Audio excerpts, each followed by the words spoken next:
Hello and welcome everyone. This is Yoshi from Neverwinter Uncensored and you've tuned into the Uncensored podcast. First and foremost, I'd like to apologize that it took so long to get the next episode out there. It's really been rough for several reasons. I originally scheduled the next episode weeks ago with YouTuber Enyo, and I really wanted to talk to her about Mod 15, Trickster Rogues, and also the female content creator scene. And we had it all set up for a Sunday, but then I couldn't make it. And since then, we pretty much weren't able to get another date. We both work full jobs and are on different time zones, which turned out to be a real hindrance. Then I sat down with Rainer and we recorded a pod on the new workshop system, which I plan to release before the launch, actually. And that didn't work out either because I had tons of technical difficulties. The rendering didn't work. I had missing audio. And then the audio track for my voice was choppy as well, sort of. And I realized this last week when I finally had been able to render it. So I had to go through the full pod again and edit some parts. It was a big mess. I additionally thought about not releasing the pod at all because it's now technically outdated. Like I said, we recorded it before the Mod 15 launch and much has happened since then, but I feel like it's still a basic overview and run through the workshop system. So just know that this has been recorded a couple of weeks ago. Before we get to my talk with Rainer, though, I'd like to update you on some site-related stuff. First of all, I know you are waiting for the corrector simulator getting updated with Mod 15 stuff. I'm working on it, not sure when it will get finished. The reason is that I have integrated the Mod 15 updates into a bigger maintenance update of the toolbase, and not everything is working quite yet. And unfortunately, I have to first get the update in and then can start pathing the new items. So be a little patient as always. The items will come, but I can't commit to a timeline. Also, loving the response to our giveaways. I'm almost sad seeing the participation numbers and knowing that this is not something we can do regularly.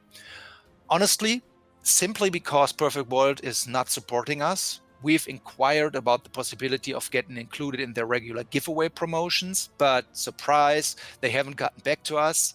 Instead, they rather hand out codes to some random MMO sites instead of supporting their dedicated community. It's really nothing we can change. We, of course, try to run as many giveaways as possible because we feel it's a great way of giving back to the community. But right now, unfortunately, it doesn't look like it'll become a regular feature. Speaking of participation, thanks for showing interest in our Heart of Fire coverage. Our sustained numbers on the blog look really great. We're up like 20% in terms of hits and users since the Heart of Fire launch. This is really great because PC releases normally don't generate as much of a spike on the site. It's more when console gets updates because then we obviously already have those previews and guides ready for you guys. But on PC, where we usually spread articles over the course of the preview weeks, usually we have a strong release day on the blog, but then visitor numbers tend to go back to where they've been before. But not this time. And like I said, we're up 20% compared to the rest of the year. So it's another strong module for Unblocked, and I'm very happy about that. Yeah, that's what I wanted to get out. And now let's go to my talk with Rainer. Have fun. Okay, so I'm here with Rainer now. We'll be talking about Module 15, Professions. And for those who don't know Rainer, shame on you really, because you should. He's running a YouTube channel doing all those RNG tests and figuring out drop chances. And lately also doing a nice job previewing all those aspects of Module 15, especially the new workshop system. And that's why we brought him in today. So welcome, Rainer. Thanks for taking the time. Yeah, thank you for inviting me and for the nice introduction. Yeah, it's a pleasure. Thanks for being here. So, like I said, we'll be talking about the workshop system today. And to start off, I'd like to quickly run the audience through a very basic summary of the changes. So, what is going to happen in Module 15? The profession system is rebranded to a new workshop system. And actually, many basic things stay the same. Some professions simply get merged, but you're overall still going to run tests using some sort of craftsman and tools. One important aspect for many people, especially with big accounts, is that leadership as profession will be gone. Also important, gold, which is a pretty useless currency right now, is going to become a major currency of the new system. And I'm sure this is something we are going to touch on in this podcast as well. There's also a new profession called gathering, with which you can acquire all the resources you need for other tasks. So right now, obviously, all your professions both have the basic material gathering tasks as well as the tasks that produce your armor pieces and all end products. And these two aspects are getting separated. You have all the resource gathering tasks in a profession that's called gathering, and all the end products in the other professions. So a lot of stuff is just a restructure, so to speak, but there's also a lot of actual changes that we'll go through today. First of all, let's start with some general points and the professional setup. So like I said, some professions get merged. And Rainer, can you give us a quick overview of the new profession setup? Well, yes, of course. So blacksmithing is a new profession. It's actually the old weaponsmithing, but added to weaponsmithing because it was a very empty profession before. They added all kinds of new tools to it, so you can make the tools for all the other professions in your blacksmithing profession. One other profession that is new for people that have not played in Mod 15 yet is armor smithing. And armor smithing is actually just a combination of mail smithing and... what was the other one? I forgot. Mail smithing and... platesmithing, I guess. Exactly, platesmithing, that one. Yeah, so they merged these two together into a new one. Exactly. And gathering, as you said, is also new, and that is for gathering all your basic resources for non-masterwork professions. You cannot get masterwork resources there, sadly. They would be very expensive in gold, of course, but you cannot get them there. Okay, so now blacksmithing is a special profession, as you said, because you can make tools for all other professions in that one, right? Exactly, yes. Okay, and I would also like to know, like you in the old profession system, you had two key things. And the first one was you could make all those leadership chests. Leadership as a profession is now gone, but where do you get refining points from in the new workshop system? Yeah, so indeed leadership is gone and all the profession bags cannot be made anymore. Now you have to gather your raw resources, your raw RP in the gathering profession, and then you can refine it, so to say, in your jewel crafting profession. Okay, so jewel crafting is basically taking over the refining point production. Yes, it's taking over the refining point production, and it's getting some extra steps, and it's costing gold now. But yeah, it's getting a little bit more difficult to get RP. Okay, so yeah, we'll talk about this whole gold thing because I think it's very, very interesting that this currency is getting like a major increase in significance. But the other thing I wanted to know is the second aspect that is very important right now is these crates that you can do, because a lot of people are using them to either supply their guilds or create guild marks for themselves, or maybe both. What about those crates? Are they still a thing in the workshop system? As of now, in the current preview build, there are only 2 crates available. You have the AD crate, making 2 crates of 1 AD, and that is in the gathering profession. It's the last recipe that you can get there. And the second one that you can get is making, I think it's 5 AD crates of 3 of AD crates, gold crates of 3 gold each, and that's in the alchemy profession. Okay, so and that's the only one that you have. The crate of gems is also a very popular one, but it seems that one is replaced by making your gems, your RP, and having to donate your refinement points instead. Okay, so this is interesting because like you gems to build this merchant in your stronghold. So that's going to be interesting how guilds will be able to do that with the workshop system. Okay, so these are your professions. And then, one more thing. Right now, professions have 25 levels. And in Module 15, professions will have 70 levels, so they will match player characters. And you level them by doing tasks, so this doesn't really change. It is like it is now. That's the same indeed, yeah. You just level by doing tasks in the profession, and it's not that slow. I've leveled up quite some professions. It's just very expensive in gold once Okay. again. Yeah, great. But then you cannot only upgrade your professions, but you can also upgrade the workshop itself. So the workshop is a system itself where you add certain perks for leveling up. And what are the benefits of leveling up your workshop, and how difficult is it to upgrade? So you have 4 ranks of your workshop, and everyone will start in rank 1, independent of your current profession levels. And leveling up to rank 2 is simple.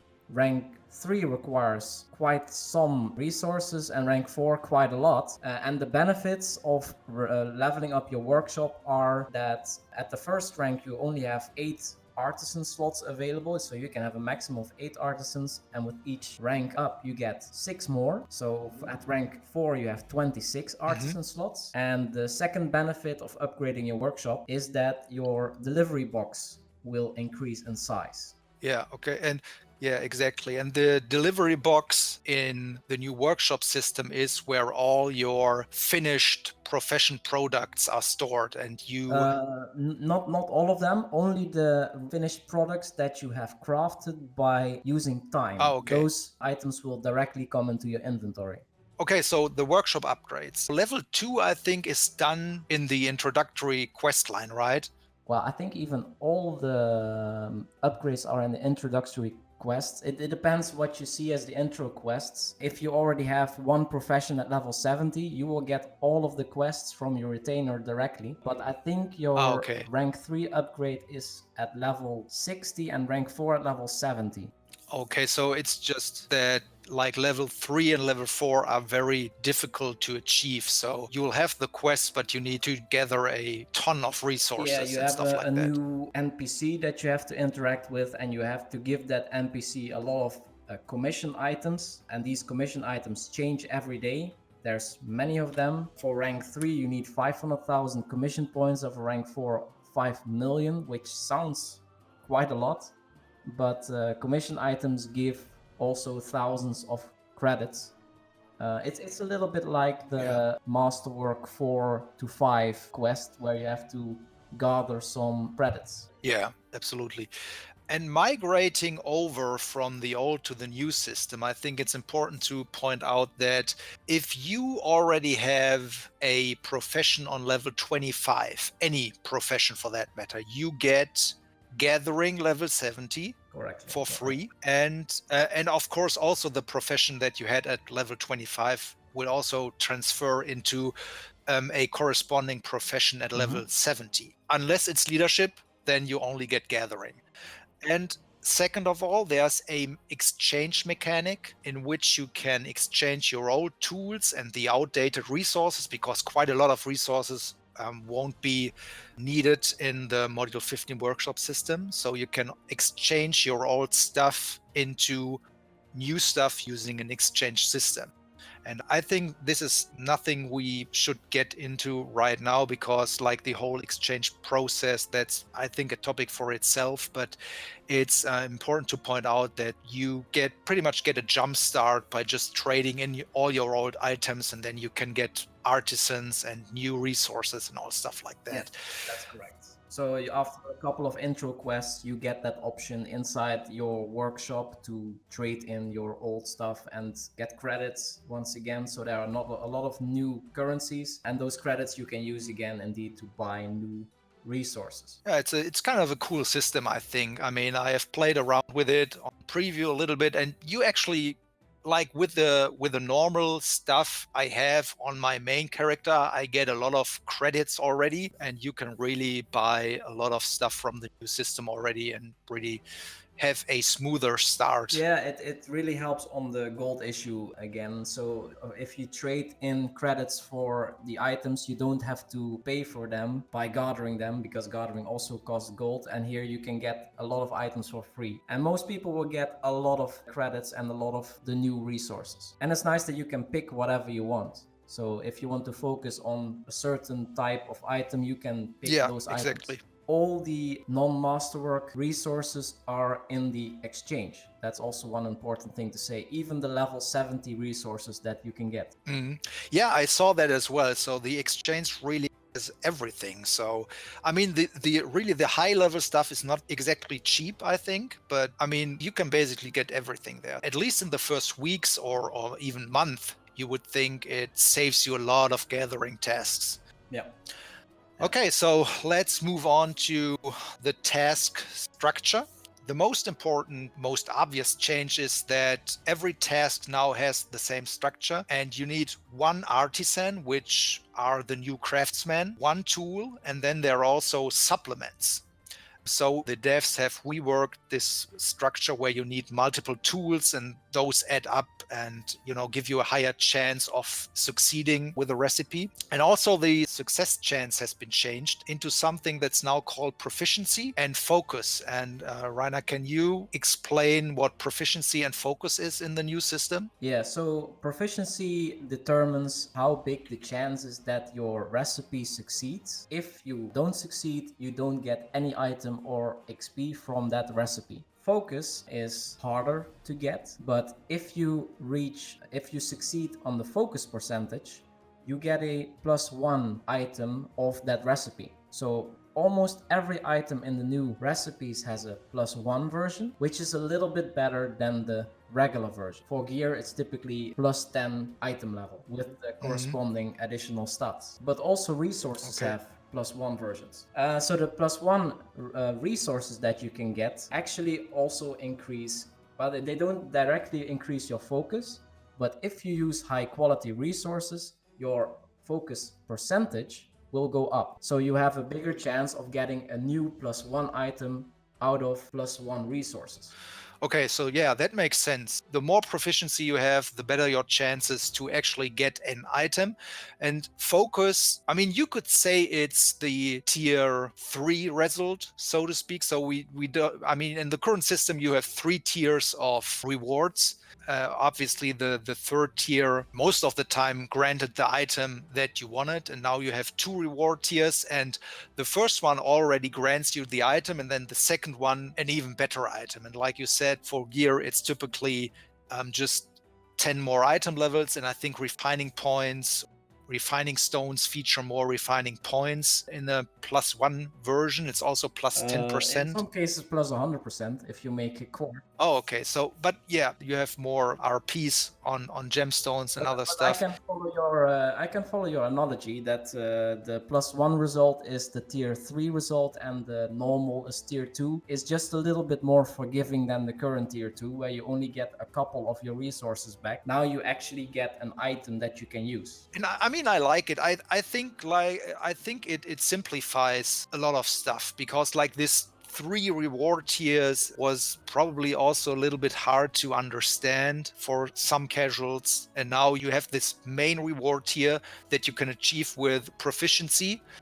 And then you have a second reward tier, which offers a little bit better item that you can achieve with focus. So I think it's a little bit easier to understand. Well, the whole structure seems easier indeed, because indeed you only have 1 artisan, 1 tool, 1 supplement, and you only have 2 tiers. But there's actually a lot more variation now due to all the details on those 3 items that you can put in each task. Yeah, and I think that's important to note, because the artisan, the tool, and then also the supplement, which is like basically a consumable for profession tasks, all those have stats on them, and all those give both proficiency and focus, and the added stats then determine your success chance and your chance for a high quality result. The artisans also come with some extra abilities, which we'll get to later, but for now it's just important that all the items you are going to use in the artisan and tool and supplement slots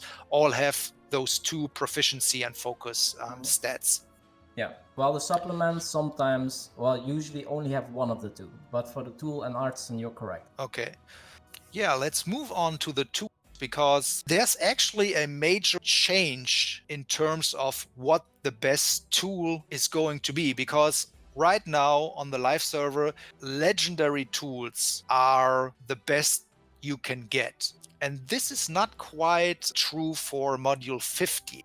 Because if I understand it correctly, actually the Gond artifact will offer the best tool now. Is that correct? Yes, that's correct. So before mod 50, you can use multiple tools. You will always use your gun tool, but because you have to use 4 tools typically for masterwork, you want to use some additional legendary tools to increase your success chance. Because you only have 1 tool now, the legendary tools actually lose their value because their proficiency and focus is lower than the proficiency and focus of the gun tool. Mm-hmm. And this is a design change. This is a big change, yes. And it's intended because Esther commented on this on the forum and said, well, we want the Gond tool to have the best proficiency and focus bonuses. So I don't know if that's an intentional nerf to legendary tools, but they won't be as powerful as right now. And people have actually started selling them. So and since you only need 1 tool for the tests, you would be using the Gond tool every time, or is there some situation where you could still use a second legendary tool for, a second task or something? For masterwork, in all cases, you will use the Gond if you have it. Okay. The only thing where you can use your legendary tools is actually in gathering, because that's a place where you cannot use your gun tool and it takes time to finish your task in gathering, so you don't want to give away your gun tool there anyway because you want it to rush your recipes. In that case, your legendary tool could still be useful, but it's far less powerful than it is right now on live. So I understand why people are selling it. Yeah. So, but that's also an interesting aspect in terms of the exchange, because in the exchange, you can exchange your legendary tool for any of the new legendary tools. And like you say, you probably want to go with gathering for your legendary tools. So people have to really be careful that they don't exchange the wrong legendary tools. At least in my opinion, that's a big risk, that you go into the module and say, okay, so I want to start doing whatever jewel crafting, and so I'm exchanging my legendary tool for a jewel crafting one, and then you realize that your Gond tool is better and that you're not using your legendary tool for jewel crafting at all. So yeah, if you are in a situation, which is a very strange situation by the way, that you have a legendary tool but not a Gond tool, I don't think that happens a lot. Yeah. But that would be the only case where you would get a legendary tool for a certain profession. But I would highly recommend against it, because you will at some point get a Gond tool, and for non-masterwork tasks, actually you don't need a legendary tool, because the cheaper tools that you can craft yourself are already good enough to craft everything from the leveling professions anyway. Okay. So you only need the gun tool for masterwork, and if you do masterwork, you need a gun tool to have the best chance and the best high quality level. There is no reason to get a legendary tool for normal professions. Yeah, that's what I'm thinking as well. So you change your legendary tool for gathering tools, basically, and that's it. Or some people are even keeping their old legendary tools as memorial. Yeah, as trophy, I paid my 90 million, can just keep it. Indeed. Okay. So moving on to supplements. So I've already said that supplements are basically potions for profession tasks. You pointed out that they give flat proficiency and focus bonuses. They also can speed up tasks, if I'm correct, and they can also give more experience for a profession, which is or can be important for leveling up a profession, right? For leveling up a profession, I don't think it's really necessary to use supplements. So there is indeed a supplement that gives some speed, but I don't think that's the most important aspect of the supplements. The leveling supplements, so in the leveling quests, recipes, only give flat proficiency or focus, but there are also some supplements that you can make in masterwork recipes now, and these get stronger and stronger, and that Masterwork 5 supplements even include a skill like dab hand, for example.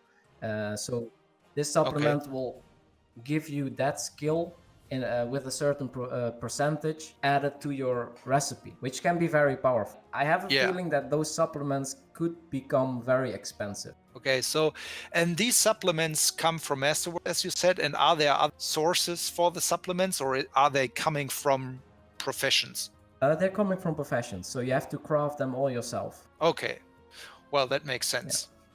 And you can make them in alchemy. Oh, okay. They're all there. So that's your alchemy profession.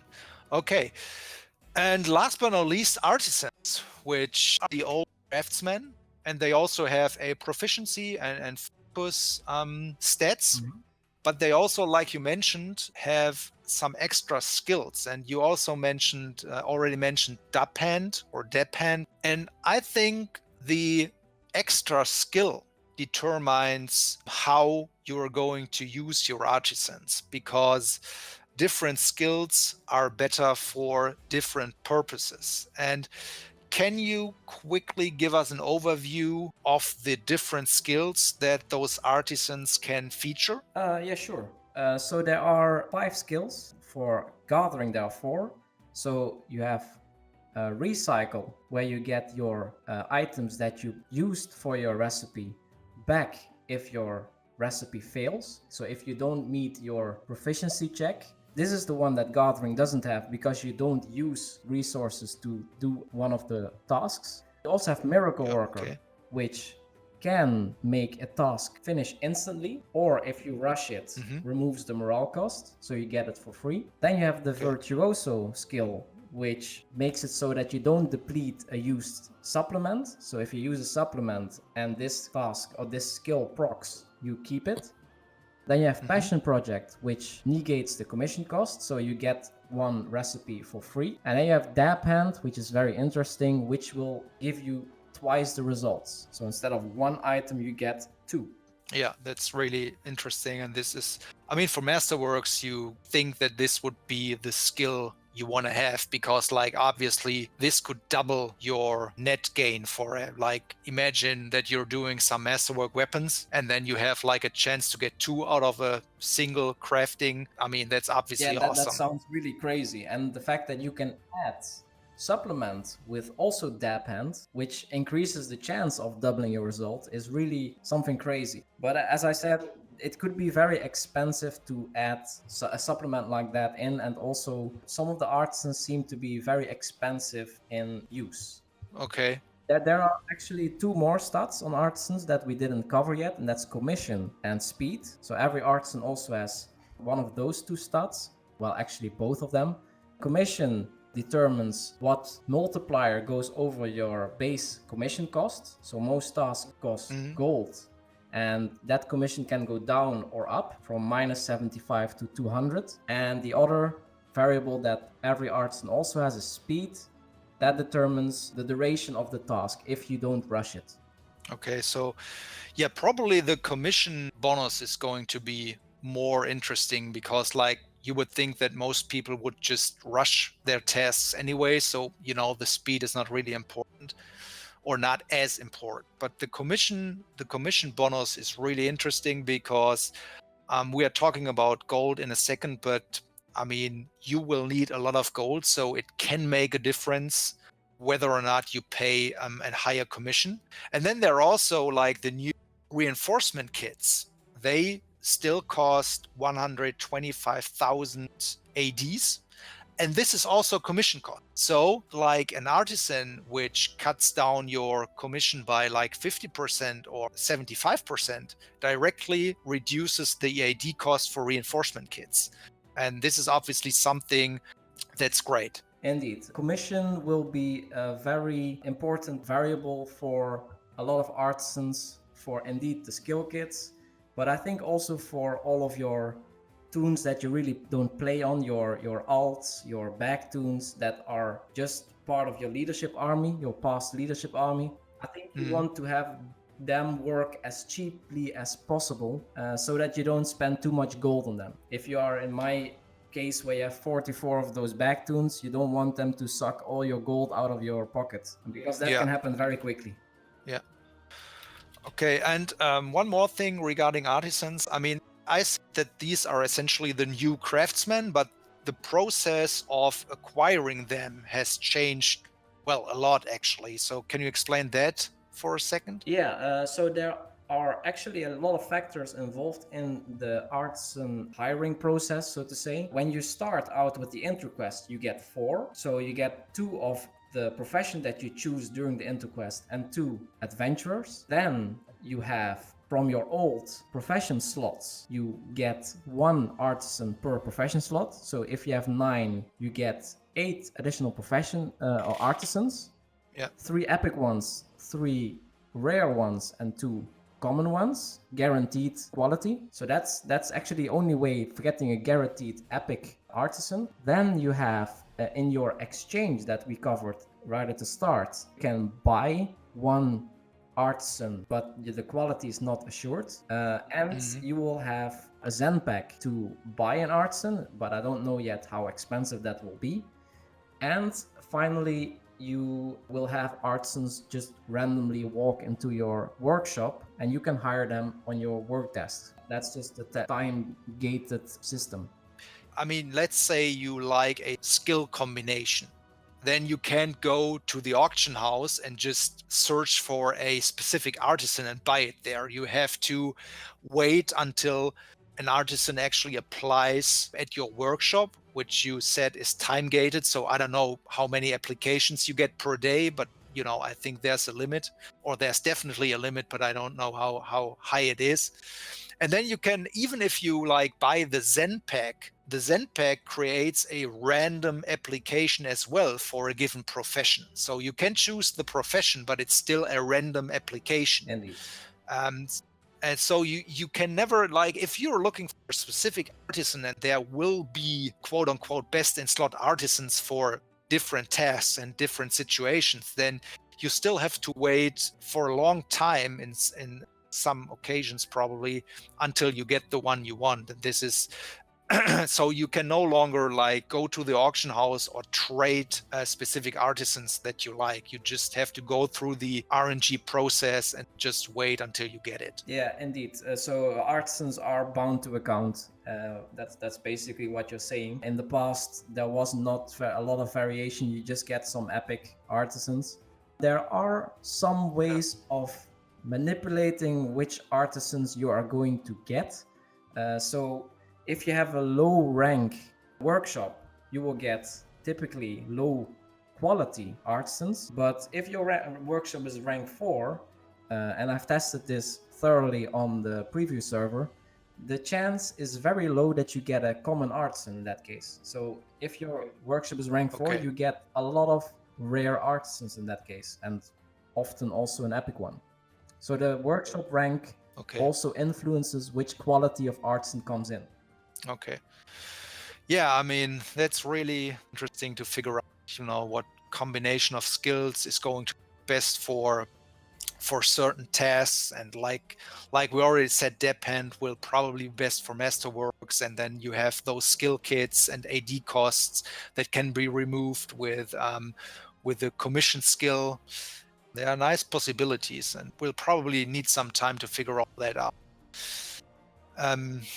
Yeah, and let's move on to, let's talk about this gold thing, because we've been like mentioning how important gold is going to be, and it's really no joke. I mean, we know gold as really whatever currency right now in Neverwinter. You don't really need it. I mean, some stuff costs gold, but not a lot. It's generally a currency that you continue to amass during your adventures, and you always get more than you can spend. But now with the workshop system, it's really getting an interesting currency, because all tasks cost gold, like the commission is usually gold, and it's not a small amount. So if you're really running tasks all day, my impression is that you will eventually run out of gold and have to find ways to either farm gold or get gold, you know, in some other ways, right? Yeah, indeed. I think people will try to find new ways of getting gold more quickly, because gold will be a problem in the end. Especially, well, what you said right now, gold is not an issue. That's especially true if you have VIP. If you don't have VIP, I guess you still walk into the injury kits thing. So there are people that are already limited in gold, and especially those people will Yeah. have a very hard time getting started in professions because they don't have any gold. Yeah, that's true. And I mean, it's really interesting because I'm thinking that might even need to use alternate characters to kind of manufacture gold for your mains so that they can continue to use the workshop. And when I was clicking through the new tasks, I realized that some tasks actually produce or should produce more gold than they cost. And I realized that I think it was in the alchemy profession, where you can like craft all those potions. And there were like, I don't know, what was it? It was some potion. I don't know, potion of grand healing or something. The commission was 75 silver, and selling the potions to a vendor would net you like twice the amount. So to me, it seems like you could use the alchemy profession to craft gold in a way. I think this is really interesting because people, like I said, have to figure out ways to actually get gold. And, you either go out and kill mobs and farm gold, which probably won't be too effective, to be honest. But I'm thinking whether, those alchemy tasks are designed in a way that they can net you more gold than the commission cost is, so that you actually have to use alts to produce gold with them. Yeah, I this is actually something that I didn't know yet, so thank you for that update. But I'm actually looking on preview right now, and even the lower level potions, so the lesser potions, they give 1 silver each, and the commission is only 1 silver, and you get 12 potions each time. So if you use Artisan with a good commission multiplier, you can indeed make quite a bit of gold using that way. Of course, this is only silver pieces, so it will take a lot of time to gather a significant amount of gold. But this is one way of making gold. I think there are also some gathering tasks that produce some gold, but not Okay. all of them. I don't know if this is intended, but for me, it's actually logical that if you use a profession to craft something, that the item that you craft is worth more than what you paid to craft it. It's a little bit weird that you craft less value than you put in. It's very strange. Yeah, but I mean, either way, I mean, gold is going to be like very important in the new system. And like, if you have any chance of getting gold right now on the live server, I would most definitely advise you to do so, because you'll eventually run out, at least if you really plan to get into the workshop system. Indeed. Yeah. And last but not least, let's talk a little bit about the profession products. We've already talked about Masterwork, and the Masterwork gear features a very interesting change because it will get a significant bump in item levels. And this affects all the Masterwork gear, which means armor, artifact pieces, and also the artifact weapons, which means that the Masterwork gear in module 15 will largely be best in slot. It's actually free if you already own the items, because they will just get a higher item level in module 15. So it's really, really interesting. Even Masterworkers get essentially also a free update, because like, people will want this new gear that's now, I don't know, what are the new item levels? I think Masterwork 1 and 2 recipes. So the Masterwork 1 gear goes up to item level 520. Masterwork 2 gear goes up to level 540. And the Masterwork 3 gear goes up to level 560. And the +1 versions of each one of those gear is even 10 higher. Oh, okay, so even the very old Masterwork pieces are like now suddenly viable. Item level 520 or 530 at the +1 versions. So, and the Masterwork weapons are 580, They are base 560, so you have a Oh, plus 560. one that goes up to 570, and then you can also exalt them, which is a mechanic that was already there, which brings them up to 580, and that's quite a bit higher than the 520 that we have now maximum on the sunset and primal weapons that most people use. Yeah, so I mean DPS tunes, if you want to stay best in slot, then you definitely need those masterwork weapons now. Yeah, and That's and also start farming that Cradle of the Death God if you don't have that yet, because you also want to exalt your weapons. yeah, absolutely. And one other thing, jewel crafting will feature fairly strong neck and belt pieces, if I'm not mistaken. Maybe not belt, No, but definitely neck neck pieces. pieces. So the Masterwork 1 and 2 recipes, they feature some really cool neck pieces with, they only have one offense slot but a lot of stats, and Yeah. you have quite some variation there. You can get power and recovery or power and crit, and these are very strong to put on your companion actually. Yeah, exactly. So this is nothing for player characters, but if you run companions with neck pieces, which I think the Charlton Tiger has one, right? Exactly, yes. Yeah. So you probably are going, or you probably want to replace that with one of the new jewel crafting neck pieces, which are item level 500 or then 510 in the high quality result, I Oh, assume. they are 520 and they will be 530 Oh, with 520. high quality. And they're very easy to make even. Yeah, so it's really, I mean, that's quite an upgrade for your bonding components, Yeah, I have to say.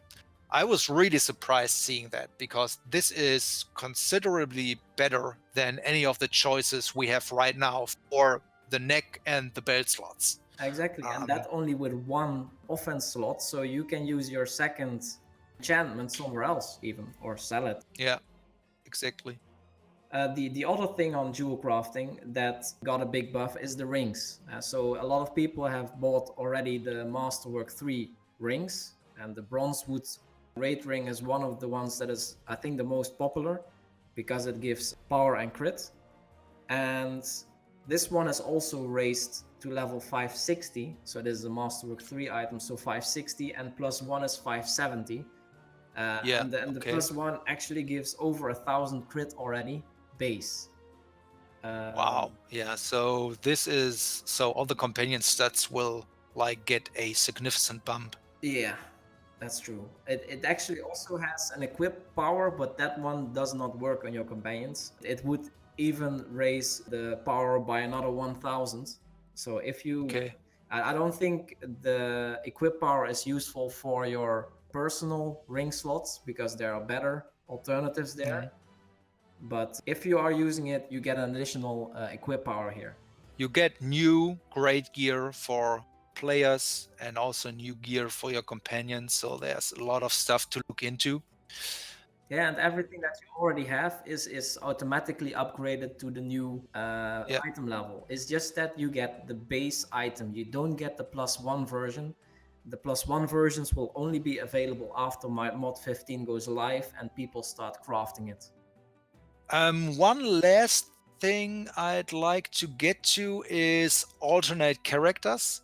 What's your opinion? What will be the best way to utilize alternate characters? We've already talked about the necessity to get gold, so you might, use alchemy to craft gold for your mains. Is there another great way to use your alternate characters in the new system? Another way that if you still want to make RP with your alternative tunes, then you have to go the jewel crafting way of gathering your raw gemstones and refining them in jewel crafting, but this will be pretty tedious. There is one advantage, and that is before mod 15 you would have to log into the game on each character 2 or even 3 times per day if you were really tryharding, and now you only have to go on each character once, because you will get the items from your delivery box, you will use up all of your morale, you have 400 per day, So you use up everything that you have, and then you go to the next tune. So you Okay. only have to do it once per day, and that's one advantage if you still want to make RP. Okay, so like it will be easier to maintain your account in terms of professions/workshop. But let's say you want to run refining points all day with an alternate character. Then you would have to make sure that you do not only have all the resources for the refining points task, but also simultaneously produce gold on the character, because otherwise it's impossible to run the tasks all day, right? That's indeed a difficult thing that you have to juggle. Maybe you have some characters making gold and others making refinement points. I think it's a little bit difficult to make both of those things on the same character. Okay, so yeah, okay, so you have to like split duties between different characters. But well, I mean, that's for you guys to figure out. The possibility is there, I guess. So, I mean, you just have to work into the system and see which tasks work best for you. And yeah, I think we are done. Or do you have anything to add? Well, I just like that we have a lot more variation now. We have a lot more options, and it's very complicated. It seems very easy with just the three options: one artisan, one tool, one supplement. But because there are so many variables, it's not super clear what is best in slot, except for the tool maybe. But everything else is just a big puzzle, and I like that. Yeah, I agree. I mean, I think right now on the live server, you can basically run professions on one character only. Like one character can have all the tools and all the craftsmen that you need to run all the professions. And it's probably still possible in module 15, but no longer as easy. So you really have to focus with characters on certain elements and then recruit the right artisans for whatever you want to do on this specific character. And so you probably have to split duties and do different stuff on different characters. And I like that as well. So it's actually going to become more of an account thing.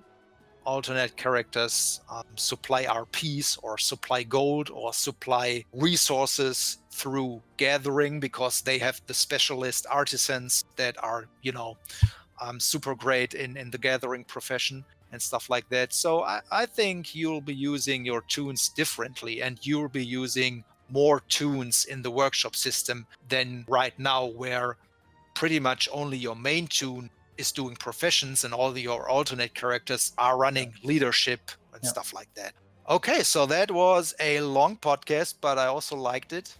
I think we've gone through pretty much everything in terms of okay, not everything, but we've at least gone through every aspect. We've not touched on everything and every detail, so you guys will have to figure out some stuff yourself. But I think this was very informative. And once again, thanks, Rainer, for coming in. I'm absolutely linking your channel below, and also urge you guys to check out the channel. He has uploaded quite a lot of videos on Mod 15 and also the workshop system. So always worth giving Rainer a visit. Yeah, thank you for inviting me once again. It's been really enjoyable. Yeah, absolutely. Yeah. Let's do it again at some point. maybe next mod or Who knows? whatever. We'll see. Okay, guys, we are out for today, and we'll speak later. See you. Bye-bye. Don't watch your